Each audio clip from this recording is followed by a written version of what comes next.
දැන් මෙතින් ඇයි පෙරලා දාන්නේ? තව ඉතින් වපුරන්න ගොඩක් කල් තියෙනවනේ. අනික ඔක ඇදුවාට පස්සේ අලිවත් කල්ලා දායි. අලි කඩයි කියන්නේ පුතේ. දැන් ඕ 20 වතුර දෙනවලු බා. ඉතින් කුඹුරු වලට පටන් ගන්න නැද්ද? ඊට කලින් ඕව හදලා තියන්න ඕනේ පැල එහෙම. නැත්තම් මෙතන ඇවිල්ලා තෙමි තෙමි ඉඳ වෙන්නේ. තාත්ති ඉස්සර නම් ඉතින් අවුරුද්දට දවස් 10ක් විතර තියලානේ ඔයන්ගේ අපි. දැන් ඉතින් තාත්තේ අවුරුද්දට දවස් 10ක් විතර තියලානේ වපුරන්නේ. දැන් මේ ඔක්කොම කන විටනේ තාත්තා කරන්නේ. ඒක නම් ඇත්ත තමයි පුතේ. ඉස්සර මිනිස්සු ගොයන් කපලා වී ටික විකුණලා මිනිස්සුන්ගේ අතේ එතකොට සල්ලි තිබ්බා බං. හොඳට අවුරුද්දට කාලා බීලා හිටියා බං. දැන් වපුරන්න ඉස්සලා අවුරුද්දට කලින් දාපුවාම තියෙන වී ටික විකුණලා හම්බ කරපු සල්ලි ටිකත් වපුරන්න යොදනවනේ. මේ පාර අවුරුද්දට ඉන්න වෙන්නේ අතේ හතේ නැතුව කොල්ලෝ ඈ. එතකොට තාත්තා ඔක්කොම නැසුනේ කොරෝනා වලින්ද? පිස්සුද පුතේ? මේ ඉන්නම ලොකු ලොකු උන් ඔය කොරෝනා පිටින් දාලා ඔක්කොම අනිත් පැත්ත කන පිට හරවලා තියෙන්නේ. උන්ගේ වාසියට තමයි ඔක්කොම කරන්නේ බං. ඒ කොහොමද තාත්තේ? ඒ කොහොමද කියන්නේ පුතේ? නියමිත කාලෙට තෙල් බෙහෙත් ටික පොහොර ටික ඈ ඊට පස්සේ බිත්තර වී ටික දුන්නේ නැතුනහම කොහොමද මං ගොවියා ඉතින් කුඹුරු කරන්නේ? ඈ දැන් ඉස්සරහට වපුරන්න අපි කොහොමද මේ තෙල් බෙහෙත් ටික අනම්මන දුන්නේ නැතුනහම? පොහොර ටික. ඉතින් ඇයි ඒ තාත්තේ එහෙම දෙන්නේ නැතුව ඉන්නේ? ඒ කියන්නේ බං නියමිත කාලෙට ගොවියට කුඹුරු වැඩ කරන්න දුන්නොත් ඈ ලෙඩ රෝග අඩු. එතකොට බෙහෙත් ගහන්න ඕනේ නැහැ.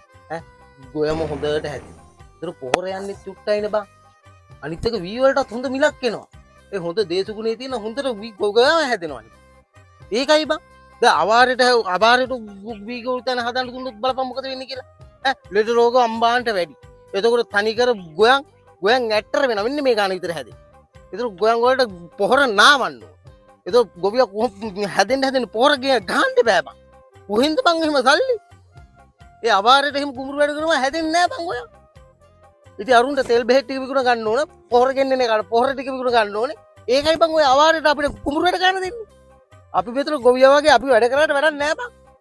උන් තමයි ගොවියාගේ කුඹුරු වපුරන්න ඕන දින කපන්න ඕන දින ඔක්කොම උන් බලලා ඉවරයි බං. අපි මෙහෙම මැරිගෙන වැඩ කරාට. ආලගන්නේ ඇත්ත. ඒකනේ තාත්තා. ටික දෙනෙක් ඉන්න ගොවිය කී දෙනෙක් ණය නැද්ද? නේ? ඔව් පුතේ. මේ ලොකු ලොකුන්ගේ වැඩ හින්දා ගොවිය එන අපිට තමයි ඔලු උස්ස ගන්න වෙන්නේ නැත්තේ බං කවදාවත්. ඉරත් බහගෙන යන්න වගේ පුතේ. ගෙදර යා. කඩේ පැත්තේ යන්නත් තියනවා බං.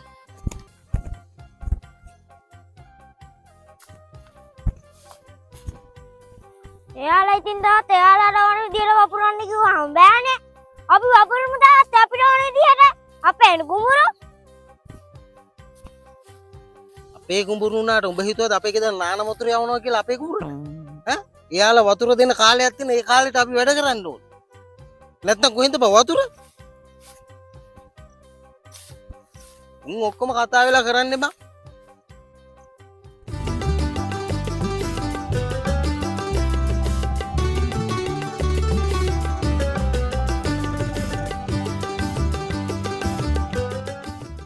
මේ යකාව නම් කොහොම හරි නම්ම ගන්න ඕනේ. වැඩේ කියන්නේ අද දවසට එකක් අතමට අල්ල ගන්න බැරි වුණානේ. එහෙනම් කොහොම හරි වැඩේ කරගන්න. ලබන කන්නේ නම් පුතේ අර අපිට තියෙන කුඹුරක් ගන්නවා පුතේ. ඒකත් කරොම් බා. මේ මහත්තයා පොඩ කින්න පොඩ ඉන්න. එයාගේ වාසනාව අද මම හම්බුනේ එක වාසි ගොඩක් දෙනවා. මොකද කියන්නේ වැඩේ කරමුද? මොකක් ගැනද? සල්ලි එන වැඩක් මේක ආයේ සෙල්ලම් වැඩක් නෙමෙයි. මොකද්ද දැන් ওই සල්ලි එන වැඩේ මහත්තයා? මෙන්න මෙහෙමයි මහත්තයා මේක කරන්න තියෙන්නේ. ඔයාට තියෙන ඉස්සෙල්ලාම අපිට රුපියල් 1000ක් දෙන්න. ඊට පස්සේ තියෙන්නේ ඔයාට දෙන්නෙක් එකතු කරගන්න. එතකොට ඔයාට අපිට ඒ දේ සල්ලි දෙනවනේ. එතකොට ඔයාගේ ලාභෙ කෙලින්ම ඇවිල්ලා තියෙනවා රුපියල් 1000ක්. එතකොට ඔයා කරන්න ඕනේ අර අල්ලගත්ත කෙනාට කියන්න ඕනේ 3 දෙනෙක් අල්ල ගන්න කියලා. ඒ 3 දෙනාගේ සල්ලි ඔයාට හම්බ වෙනවා ආයෙ ඔයාට 1000ක් එනවා. මොකද්ද බං මේ කිව්වේ? මාට දෙනවා ආයෙ දෙන්නෙක් අල්ලනවා ආයෙ 3 දෙනෙක්ට දෙනවා.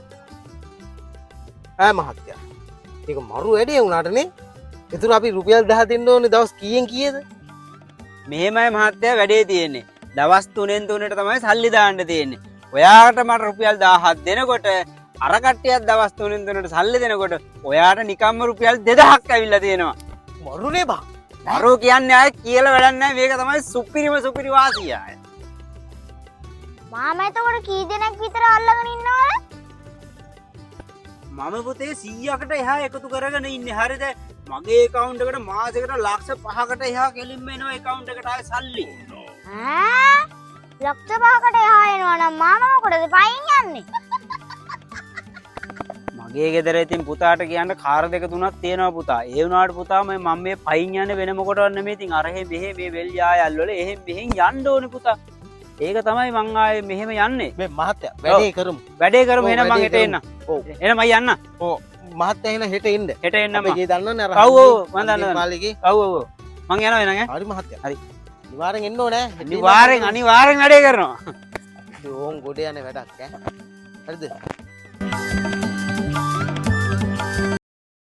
ඒක බොහොමද බා? කොහොමද සල්ලි දිනවද? මම රුපියල් 40ක් දුවද තියෙනවා. මල් ළඟ නම් තඹ සතයක් නැහැ. ඒකුත් රුපියල් 30ක් විතර වෙනවනේ. මා ළඟ නම් සල්ලි නැහැ. උඹලා ළඟ තියෙනවද? හරි දැන් උඹ ගාව 40ක් තියෙනවනේ. මං ගාව 50ක් තියෙනවා. තුන් දෙනාට ප්ලේන්ටි තුනක් ගහමු. ඔයා කණ්ඩ සල්ලි තියෙනවද? එකක් විතරක් බීලා යන්නේ නේද? ඒක අපෝ.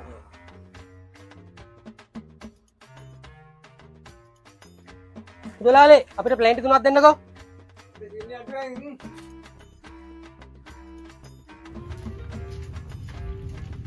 දෙන්න තුනන්නේ මහත්තයා. ඇති.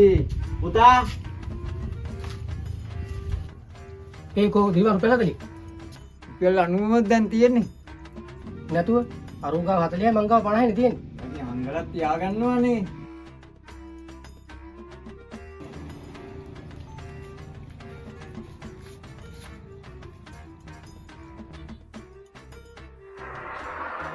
ප්ලේන්ට් තුනේ ගානට මොකද හල්ලිද? පුතේ මෙනවකෝ මේ තේ කරන් එන්නකො. ආමත්. අක්ෂිනේ අඩුයි නේද? ඔව්. ආමත්.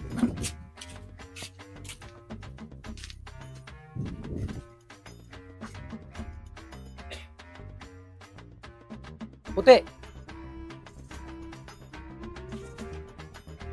දැන් අපේ ප්ලේන්ටි තුනේ සල්ලි.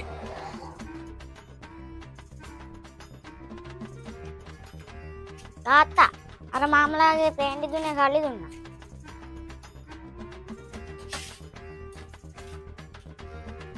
පුතේ පොඩ්ඩක් මේ ඉන්නකෝ.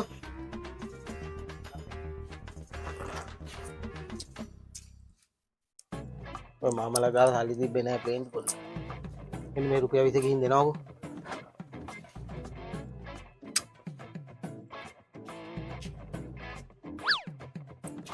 තාත්තා මෙන්න මේක දෙන්න කිව්වා. පාඩ්ඩ. අපේ අතේ නැතුව හිටියේ ඈ. එකක් ඇති.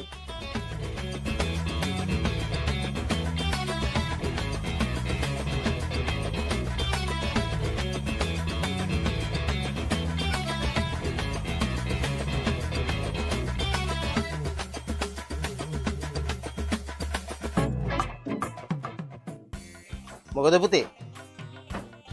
මොනවද බං කල්පනා කරන්න උත්තර? නෑ තාත්තේ අර මාමලා තුන් දෙනා ප්ලේන්ටි තුන විව්වානේ. ඔව්. ඉතින් ඉතින් ඔයා ඒ මාමලා පව් කියලා ඔයා රුපියල් 20ක් ගිහින් දෙන්න කිව්වා නේද? ඔව්. ඔයා දුන්නේ 20 20න් 5ක් මං අරගෙන ඒ තුන් දෙනාට 5 දුන්නා තාත්තේ. හරි බං ඉතින් මොකද බං? ඇයි තාත්තේ? එතකොට රුපියල් 30 ප්ලේන්ටිය ඒ කට්ටිය බීලා තියෙන්නේ 25 ගානෙක. ඔව් 30 ප්ලේන්ටියට මං දැන් ආයෙ රුපියල් 5ක් දුන්නාම ඉතින් 25 ගානේ තමයි බීලා තියෙන කෙනෙක් ප්ලේන්ටිය. ඉතින් ඔක්කොම තුන් දෙනාම ඉතින් රුපියල් 75 ප්ලේන්ටි තුනට. ඉතින් ඒකෙන් මාත් රුපියල් 5ක් ගත්තනේ තාත්තේ. මේ කොල්ලෝක නතර කරපන් ඈ. දැන් හරි උඹ රුපියල් 5ක් ගත්තනේ. අර රුපියල් 75. හරි ඉවරයිනේ ඉතින් ඕක දැන්. දැන් මොකද්ද උඹට වෙන්නේ ප්‍රශ්නේ කියන්කෝ මට. ඔය ඉතින් එපා තාත්තලා ඔච්චරම දෙන්නේ ප්ලේන්ටි දුන්න 25යි 75යි. එතකොට මං ගත්තේ 5යි 80යි. ඉතුරු 10ට මොකද උනේ? අනේ කොල්ල මගේ ඔළුව කොලප්පම් කරනද ඉන්නහන්කෝ බං.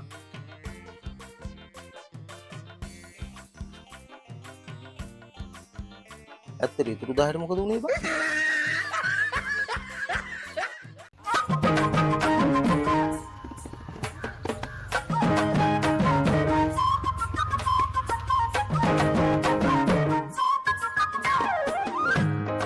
විදාස් මහත්තයෝ විදාස් මහත්තයෝ විදාස් මහත්තයෝ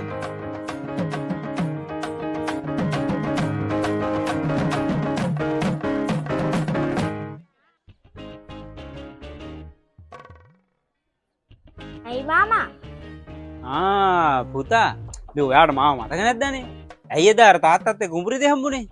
ඇයි මං අර එදා කිව්වේ අර සල්ලි එන වැඩේ? ඒකේ මේ දැන් හරින දවසුත් හරින දවස් 3ක් දැන් ගියා. අද වාරේ කිල්ල ගන්න කියලා ආවේ. ඕ තාත්තා පුතා? තාත්තා නෑනේ මාමා. අනිත් ඔය ආවොත් තාත්තා කිව්වා තාත්තා ගෙදර නෑ කියන්නේ කියලා. අනිත් ඔය වැඩේට අපි තාත්තා කැමතිත් නෑ මාමා.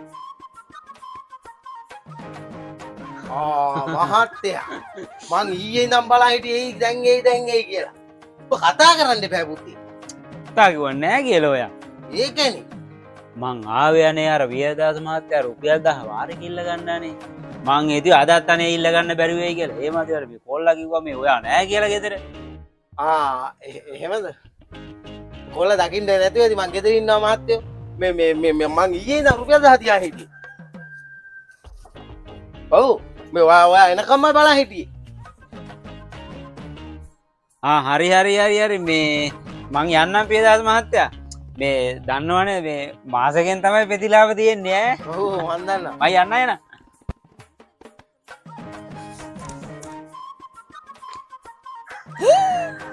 හම්බේ බලන්න ඉන්නකෝ. තාත්තේ අන්න අර ගියාත්මේ නායකාරය අදත් ඇවිල්ලා.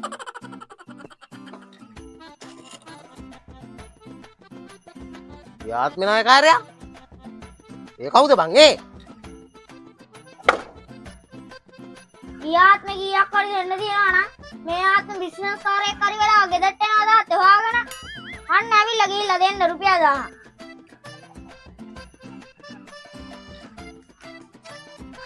අර මහත්තයා ආවද බං? ඒත් තියෙන ලොකු. මහත්තයා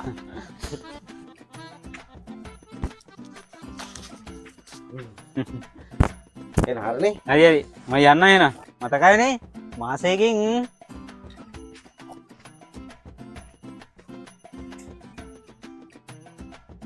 කොහොරියන වැඩක් නෙමෙයි. දොඩක් කරන්න ඕනේ. දාම තාත්තා සල්ලි දෙනවා. ඉන්නකෝ කරන්න.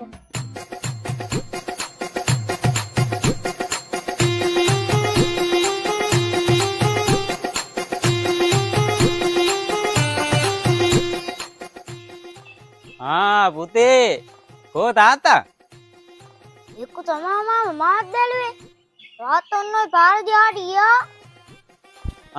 එහෙමද පුතා? මොකද මේ කොසු අලංගු තියාගෙන? නෑ මාමා. අපේම කොසු වන්නම නැටුවනේ. ඒකයි මේ කොස් අතේ තියන් ඉන්නේ. ඒක නෙමෙයි පුතා. මොකක්දනේ ඔය කොසු වන්නම කියන්නේ? කොසු වන්නම කියන්නේ මාමා අපේ ගෙදර මාසෙකට වෙන සියහරිත් යන්නේ. ඒකට අපේ අම්මා තාත්තට කොස්සේ දෑත්තකට බැදලා ගහනවා. එහෙමත් වන්නන් තියනවද පුතේ? ඔව් මාමා. අපේ අම්මගේ වන්නම නම් ඉවරයි. ඒත් ඉතින් තාම අපේ තාත්තා නෑනේ. දැන් තියෙන්නේ තාත්තගේ වන්නම. තාත්තගේ වන්නම කිව්වේ පුතා? නෑ මාමා. අපේ තාත්තා නටන්නේ අලවංගු වෙන්නේ. ඒකයි මේ අලවංගු තියන් ඉන්නේ. මාමත් ඉන්නේ කොහොඳයි.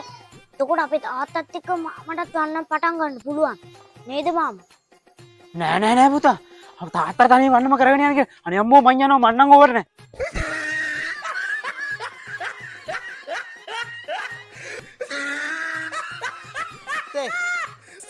පුතේ අර රුපියල් 10කුද ගන්න අර සර් ආවද බං? ආවා. මගෙන් අලවංගුවක් ඉල්ලුවා තාත්තේ. ඒ මාවට මං අලවංගුවක් ගෙනත් දුන්නා. ඒත් ඉතින් ඒ මාමා ආදේශයෙන් ගියා යන්න අලවංගු එපා කියලා. බං. අලවංගුව මොකටද මගේ සර්? ඒ වුණාට මොකක් කරු උමනා වැඩකට ඉල්ලන්න ඇත්තේ බං. ඔබ දෙන්න බෑ ඉතින්. අවුරුදු එහෙම බඩුවක් කියලා බං දීපන් බං. මොකක් හරි හදිස්සි කරන්නේ.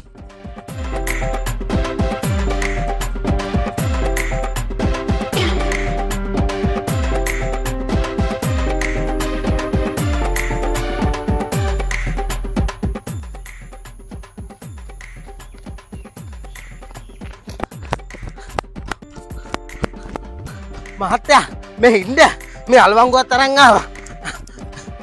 ඉන්නකො ඉතින්. අනේ ඉන්න මහත්තයා මේ අලවංගු ඊට පස්සේ බස් එක ගෙනත් දෙන්න. අනේ පියදාස මහත්තයා ඔය අලවංගු අන්න මට වෙන කවුරු හරි අල්ලගන්න අනේ මට නම් බෑ පියදාස මහත්තයා. අනේ අම්මෝ මම යන මට නම් බෑ.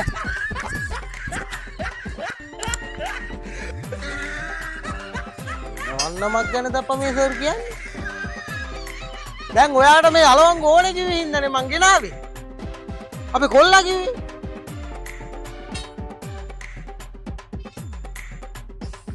අනේ මන්න. ගහන්න බන්නනා වගේ දුවන්නේ.